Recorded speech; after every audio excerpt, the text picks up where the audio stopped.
cast, very, very high budget. I mean, I read that you spent 7 figures on each episode, which is seriously high budget.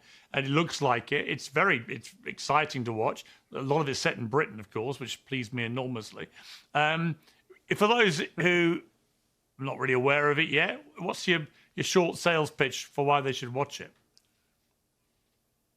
Yeah, well, listen, it's based on Arthurian myth. You know, I had the privilege one time of visiting the robing room at Parliament, where your monarch prepares to open Parliament when he goes into the House of Lords.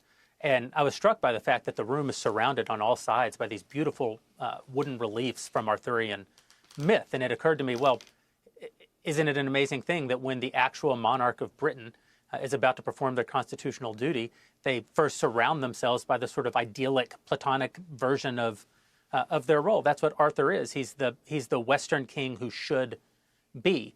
It's the most popular story in the Western canon that doesn't come directly from the Bible.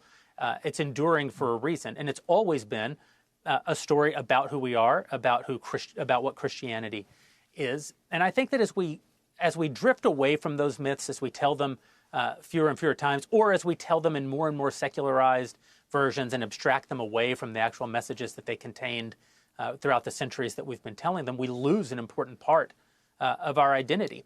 I'm against the destruction of the narrative structure on which our cultures have been built. I'm against pulling down statues of Thomas Jefferson and Christopher Columbus on the one hand. I'm against saying that Churchill is the chief villain of World War II, or that the moon landing didn't happen, or that 9/11 was an inside job on the other. Those are both physical and rhetorical examples of tearing down statues and destroying our sort of national identity. And I think that our national identity is really the immune system against tyranny. It's part of what has made the West successful, what's made Britain so successful, what's made America so successful over the last several hundred years, is that our sense of ourself is virtuous.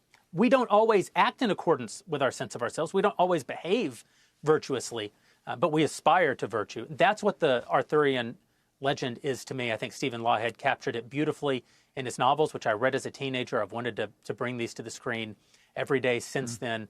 And when we had the opportunity to do it at Daily Wire, I thought that it was not only the fulfillment of, sort of my desire over the last 30 years, but really a fulfillment of the mission of the company to create culture, but not just to create culture that helps us to reconnect to that identity that I think has been responsible for all the good that the West has done over the centuries.